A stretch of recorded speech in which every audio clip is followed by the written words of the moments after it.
अस्सलामु अलैकुम वरहमतुल्लाहि वबरकातुहू। अल्हम्दुलिल्लाहि कफ़ा व सलामुन अला इबादिहि लज़ीना इस्तफ़ा अम्मा बाद। मोहतरम नाज़रीन इकराम, प्रोग्राम हिंदुस्तान की आज़ादी में मुसलमानों की क़ुरबानियाँ, इसमें आप हज़रात का इस्तक़बाल है। मुसलमानों की क़ुरबानियों का सिलसिला चल रहा है। हमने उलमाए सादिकपुर की क़ुरबानी का तज़किरा, उसी सिलसिले को और आगे बढ़ाते हुए आज के एपिसोड में हम बयान कर रहे हैं किस तरीके से मुसलमानों ने क़ुरबानियाँ दी है। डॉक्टर ताराचंद के मुताबिक आज़ादी की जंग में लगभग 5 लाख या 8 लाख अहले हदीसों ने अपनी जान का नजराना पेश किया है। डॉक्टर ताराचंद की किताब है तहरीक आज़ादी हिंद, आप उसको पढ़िए तो आपको पता चल जाएगा। केरला के मोपिया मुसलमान की जंग आज़ादी में क़ुरबानियाँ। 1971 में केरल सरकार ने उन मुजाहिद आज़ादी मोपिया मुसलमान को खिराज तहसीन पेश किया। भारत सरकार पूरे भारत में फैले हुए मुजाहिद आज़ादी मुसलमानों को खिराज तहसीन कब पेश करेगी? मालाबार केरला के मोपिया मुसलमान का नाम जिंदा है, उनकी क़ुरबानियाँ जिंदा है। 125 मुजाहिदीन जो मुसलमान थे, अंग्रेज़ों ने उन लोगों को पकड़ा और मालगाड़ी में जहाँ 50 लोगों की जगह थी वहाँ 125 मुजाहिदों को ठूस करके दरवाज़ा बंद कर दिया गया। केरला से मद्रास चेन्नई कोर्ट लाया गया, 3 दिन लगे। 65 लोग रास्ते ही में भूख के मारे तड़प तड़प कर मर गए। कहाँ 25-50 की जगह वहाँ 125 ठूंस दिए गए और जो बच गए उनकी हालत काफ़ी ख़राब थी। बचे हुए लोगों को काला पानी की सज़ा हुई।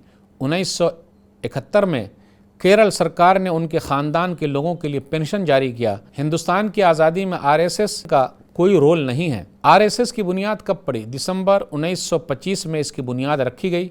इसके बानी केशो उबली राम हेडगवार हैं। आरएसएस का हेडक्वार्टर नागपुर महाराष्ट्र में है। आरएसएस भारत को हिंदू मुल्क मानता है और ये इस तंजीम का अहम मकसद है, जबकि अपना भारत देश डेमोक्रेट मुल्क है, डेमोक्रेसी है, जमहूरियत है। यहाँ आज़ादी से पहले अंग्रेज़ हुकूमत ने एक बार और आज़ादी के बाद हुकूमत हिंद ने 3 बार आरएसएस पर पाबंदी लगाई है। आरएसएस भारत की एक हिंदू तंजीम है। ये खुद को कौम परस्त तंजीम करार देती है, लेकिन ये भी देखा गया कि चंद दहशत गर्दाना मामलों में इस तंजीम का हाथ रहा है।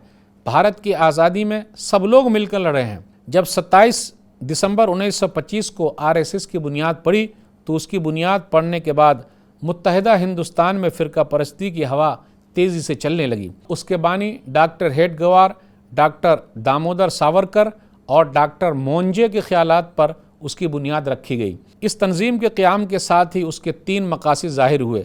ये बातें आपको मिलेगी आज़ाद दायरतुल मारिफ विकीपीडिया के अंदर। इसका काम क्या है? आरएसएस का मुसलमानों के ख़िलाफ़ जहर उगलना इसका काम है। मुसलमानों से नफ़रत और उनको हक़ीर देखना। फिर इसी तरह कभी कभी ये भी कहा जाता है कि मुसलमान बाबर की औलाद हैं। फिर इसी तरह ये लोग पाकिस्तान जाने का मशवरा देते हैं। फिर इसी तरह कहते हैं जो न बोले जय श्री राम उसके लिए है कब्रिस्तान। तो ये सब नारा वो लोग लगाते रहते हैं। याद रखिएगा, हम मुसलमान भारतीय हैं, भारत ही में रहेंगे। भारत की मिट्टी हमारे ही लिए है, भारत हमारे खून से रचा और बसा है। विश्व हिंदू परिषद के सदर अशोक सिंघल ने कहा था 800 साल के बाद हिंदुओं की हुकूमत आई है। धर्म जागरण मंच के राजेश्वर ने कहा था 2021 तक हिंदुस्तान से ईसाईयत और इस्लाम का खात्मा हो जाएगा। चैलेंज करने वाले दुनिया से चले गए, इस्लाम बाकी है। साक्षी महाराज ने बयान दिया 4 बीवियाँ 40 बच्चे। यहाँ एक बीवी मिलीनियर है, 4 बीवी करेंगे और 40 बच्चे कहाँ से आएंगे भाई? मैं आप लोगों से पूछना चाहता हूँ, कितने लोग हैं आप लोगों में से जिनके पास 4 बीवियाँ हैं, 40 बच्चे हैं? तो ये सब भड़काऊ भाषण दिया जा रहा है। आरएसएस के यहाँ लव जिहाद का नारा है। आरएसएस ने यह भी किया घर वापसी। अगर कोई मुस्लिम लड़की हिंदू लड़के से शादी करे तो घर वापसी, और अगर कोई हिंदू लड़की अपनी पसंद से मुस्लिम लड़के से शादी कर ले तो बोलते लव जिहाद। लव मोहब्बत अलग चीज़ है, जिहाद लफ्ज़ अलग चीज़ है। जिहाद जो है जालिमों का हाथ पकड़ने के लिए, मजलूमों का साथ देने के लिए है, किसी पर जुल्म करने के लिए नहीं है। आरएसएस का ये भी नारा बहू लाओ बेटी बचाओ। आपकी जानकारी के लिए ये भी बता दूं, गांधी जी का कातिल कौन था? गांधी जी को किसने कत्ल किया? गांधी जी को कत्ल करने वाला कौन है? वो नाथूराम गोडसे आरएसएस का सरगर्म रुकन था। महात्मा गांधी ने कहा था, प्रोफेसर अपूर्वानंद कहते हैं 1947 में महात्मा गांधी ने हिंदुओं से कहा था, हिंदू तादाद में कितने भी ज़्यादा हों और मुसलमान कम क्यों न हो, हिंदू मुसलमानों के सरपरस्त नहीं हैं और मुसलमान हिंदुओं के मातहत नहीं हैं। प्रोफेसर अपूर्वानंद ने कहा, बापू महात्मा गांधी ने कहा था 20 अगस्त 1947 को, अगर मेरे माथे पर बंदूक रख कर मुझे गीता पढ़ने के लिए कहेंगे तो मैं पढ़ने से इनकार कर दूंगा। गांधी जी ने कहा था। अफसोस की बात है, गांधी का भारत कहाँ है। आज ज़बरदस्ती जय श्री राम का नारा लगवाया जा रहा है और नारा न लगाने वाले को जान से मार दिया जा रहा है। गौर करते हुए देखिए, 2-3 सालों में ये हुआ है। 2014 से 2020-22 की बात कर रहा हूँ। 2-4 सालों में गाय की रक्षा के नाम पर मॉब लिंचिंग यानी लोगों की भीड़ के ज़रिए मारा जा रहा है। कई मुसलमानों को मार दिया गया है। काला पानी और वीर सावरकर की अंग्रेज़ से वफादारी, तारीख़ी हवाले से मैं बात कर रहा हूँ। 1920 में वीर सावरकर जो बरहमन थे, उनको भी काला पानी की सज़ा हुई। अंडमान निकोबार भेज दिए गए। वहाँ जाकर तकलीफ़ बर्दाश्त न कर सके और अंग्रेज़ों को 3 खतूत लिखे, 3 लेटर लिखे, दरख्वास्त की और अंग्रेज़ों से वफ़ादारी की बात की। 1922 में उनको छोड़ दिया गया। उसके बाद से वीर सावरकर गांधी जी के ख़िलाफ़ काम करने लगे और अंग्रेज़ों के लिए काम करने लगे। आप जाइए यूट्यूब पर देखिए, सर्च कीजिए, सब आपको मिल जाएगा। आरएसएस के दूसरे सदर गोलवेलकर और बाबा साहेब अम्बेडकर के मानने वालों में फ़र्क है। क्या फ़र्क है? वो लोग गोलवेलकर की बात करते हैं और हम अम्बेडकर की बात करते हैं। वो लोग ताज की बात करते हैं और हम अनाज की बात करते हैं। वो लोग गौशाला की बात करते हैं और हम पाठशाला की बात करते हैं। वो लोग गाय की बात करते हैं और हम आई यानी माँ की बात करते हैं। वो लोग कब्रिस्तान की बात करते हैं और हम नारी सम्मान की बात करते हैं यानी औरत को इज्जत देना। वो लोग नफ़रत और दंगों की बात करते हैं और हम भूखे और नंगों की बात करते हैं। बाबा साहेब अम्बेडकर और गोलवेलकर के मानने वालों के दरमियान। वो लोग नदी और सफाई की बात करते हैं और हम तालीम और कमाई की बात करते हैं। वो लोग नए वालों की बात करते हैं और हम पुराने वालों की बात करते हैं। वो लोग मन की बात करते हैं और हम काले धन की बात करते हैं। यही फ़र्क है दोनों के मानने वालों में। जंग आज़ादी में नुमाया तहरीक और उनके कारनामे क्या है? 1885 ईस्वी में इंडियन नेशनल कांग्रेस का क़याम अमल में आया। उसके पहले सदर थे WC बनर्जी। आज़ादी तक हुकूमत बरतानिया पर अपना दबाव डाला और बाद में भी मुल्क की क़ियादत का मौका मिला और पहले वज़ीर आज़म पंडित जवाहरलाल नेहरू और मौलाना आज़ाद सियासी तंजीम से ताल्लुक़ रखते थे। पहले वज़ीर तालीम थे मौलाना आज़ाद। मौलाना अबुल कलाम आज़ाद लगभग 15 साल तक जेल में रहे। रांची की जेल हो वो गवाह है, बीवी दुनिया से गुजर गई। कफन दफन में भी मौलाना आज़ाद शरीक नहीं हो सके। मौलाना आज़ाद हमेशा पंडित जवाहरलाल नेहरू के साथ रहे और गांधी जी के साथ रहे। 1906 में ढाका में मुस्लिम लीग का क़याम हुआ। मौलाना मोहम्मद अली जौहर, मौलाना शौकत अली, हकीम अजमल ख़ां, मौलाना हसरत मुहानी और नवाब सलीमुल्लाह ख़ान ने एक सियासी तंजीम मुस्लिम लीग बनाई। 1911 में मुजाहिद आज़ादी पहले प्रधानमंत्री वज़ीर आज़म पंडित जवाहरलाल नेहरू की क़यादत में होम रोल तहरीक, दाखिली खुद मुख्तार तहरीक पूरे मुल्क में शुरू हुई। 1912 ईस्वी में शेखुल हिंद मौलाना महमूदुल हसन ने रेशमी रूमाल तहरीक शुरू की। मुल्क की आज़ादी में हमारे उलमा बिलखुसूस दारुल उलूम देवबंद का भी बड़ा अहम रोल रहा है। 1915 में बापू महात्मा गांधी ने सत्याग्रह नाइंसाफ़ी के ख़िलाफ़ लड़ने के लिए अदम तशद्दुद पुरअमन हथियार शुरू की। महात्मा गांधी ने बरतानिया में कानून की तालीम हासिल की और 1915 में हिंदुस्तान वापस आए और जंग आज़ादी के लीडर बन गए। जलियांवाला बाग और जनरल डायर। 13 अप्रैल 1919 में हुकूमत के ख़िलाफ़ मुजाहिरों पर पाबंदी लगा दी गई। पंजाब के शहर अमृतसर के जलियांवाला बाग में बैसाखी के मौके पर लोग जमा हुए तो जनरल डायर ने लोगों पर गोलियां चलवाई। कहा जाता है 400 के करीब लोग शहीद हुए और 2000 के करीब ज़ख्मी हुए। उसके बाद एक सिख इंग्लैंड जाकर जनरल डायर को गोलियों से भून डाला। 1919 में जमीयत उलमा का क़याम अमल में आया। पहले सदर थे मुफ्ती किफ़ायतुल्लाह। तमाम मसलक के उलमा की ये तहरीक है। बरतानवी साम्राज्य के ख़िलाफ़ तर्क मुवालात व अदम ताउन की तहरीक थी। आजकल जमीयत उलमा बिला तफरीक मज़हब व मिल्लत और मसलक अदालत में गरीबों के लिए एक मसीहा की तरह है। जेल की सलाखों के पीछे डाल दिए गए बेगुनाह लोगों के लिए उम्मीद की किरण है। पहले भी मुसलमान जेल में थे, आज भी मुसलमान जेल में हैं। अदालत आखिरी सहारा है। 15-20 साल के बाद अदालत बाइज़्ज़त बरी करती है। पहले अंग्रेज़ों ने जेल में डाला और अब बिरादरान वतन नाहक जेल में डाल रहे हैं। 1920 में तहरीक आदम ताउन के ज़रिए अदालतों और दफ्तरों का बाइकाट किया गया। तहरीक तर्क मवालात, गैर मुल्की चीज़ों का बाइकाट किया जाए, ये तहरीक भी काफ़ी कामयाब रही। 1924 में मौलाना मोहम्मद अली जौहर की क़ियादत में तहरीक खिलाफत की बुनियाद डाली गई। मौलाना मोहम्मद अली जौहर की क़ियादत में हुकूमत बरतानिया से तुर्की में खिलाफत इस्लामिया के ख़ात्मे के सिलसिले में गुफ्तगू के लिए जिस वफ़द में अल्लामा सैयद सुलेमान नदवी और फजल हक खैराबादी भी थे, अंग्रेज़ों के ख़िलाफ़ हड़ताल हुई। 1928 में लंदन में गोल मेज़ कॉन्फ्रेंस बुलाई गई। मौलाना मोहम्मद अली जौहर ने शिरकत की। 1929 में मौलाना अबुल कलाम आज़ाद की तजवीज़ पर मजलिस अहरार का क़याम अमल में आया। पहले सदर थे मौलाना अताउल्लाह शाह बुखारी। 1930 में गांधी जी ने नमक सत्याग्रह सिवल नाफरमानी तहरीक गुजरात के शहर अहमदाबाद से पैदल चलकर उसकी इब्तिदा की। ये तहरीक भी काफ़ी कामयाब रही। 1942 में 8 अगस्त को बम्बई के अगस्त क्रांति मैदान से भारत छोड़ो तहरीक गांधी जी ने शुरू की। 1942 में मोहन सिंह ने आज़ाद हिंद फौज की बुनियाद डाली। उसके बाद 1943 में नेताजी सुभाष चंद्र बोस आज़ाद हिंद फौज के लिए कोशिश करते रहे।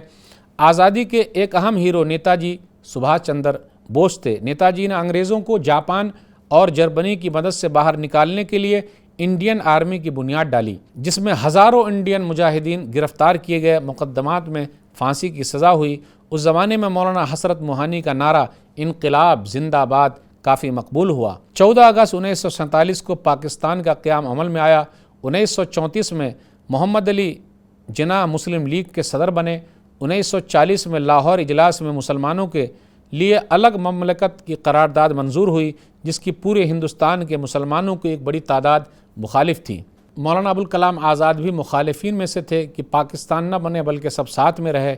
इसी तरह मौलाना हुसैन मदनी भी मुखालिफिन में से थे, मगर मुखालिफिन की कोई राय नहीं मानी गई। बरतानवी हुकूमत ने मुस्लिम लीग के मुतालबे को तस्लीम कर लिया। अब आइए मैं आपको ये बताता चलूँ कि 1857 के बाद पूरे भारत देश में अंग्रेज़ों का कब्ज़ा हो गया।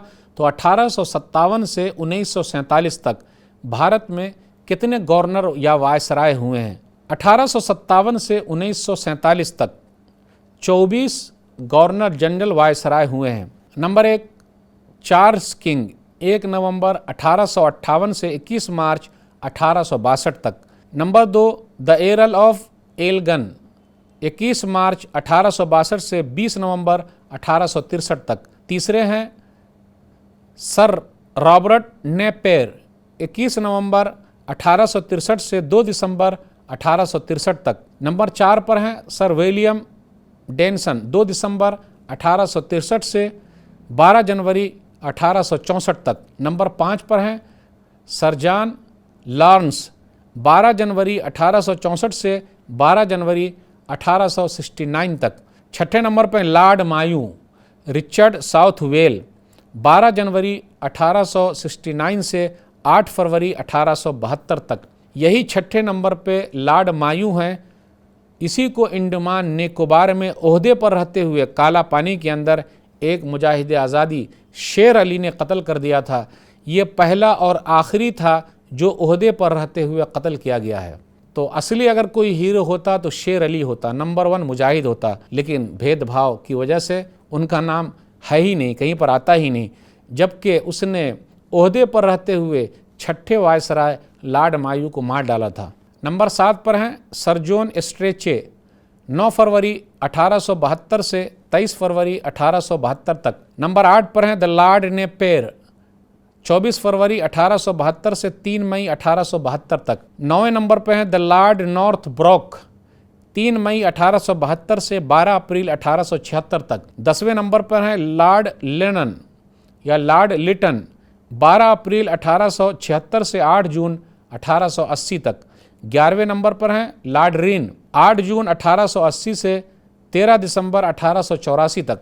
12 नंबर पर हैं लॉर्ड डफरन, 13 नवंबर 1884 से 10 दिसंबर 1888 तक। 13 नंबर पर हैं लेंस डाउन, 10 दिसंबर 1888 से 11 अक्टूबर 1894 तक। 14वें नंबर पर हैं द एर्ल ऑफ एलगन, 14 अक्टूबर 1894 से 6 जनवरी 1899 तक। 15वें नंबर पर जॉर्ज कर्जन, 6 जनवरी 1899 से 18 नवंबर 1905 तक। 16वें नंबर पर हैं द एर्ल ऑफ मिंटो, 18 नवंबर 1905 से 23 नवंबर 1910 तक। 17वें नंबर पर हैं चार्ल्स बार्डिंग, 23 नवंबर 1910 से 4 अप्रैल 1916 तक। 18वें नंबर पर हैं द लॉर्ड चेल्मसफोर्ड, 4 अप्रैल 1916 से 2 अप्रैल 1921 तक। 19वें नंबर पर हैं रॉल्फ आइजैक्स, 2 अप्रैल 1921 से 3 अप्रैल 1926 तक।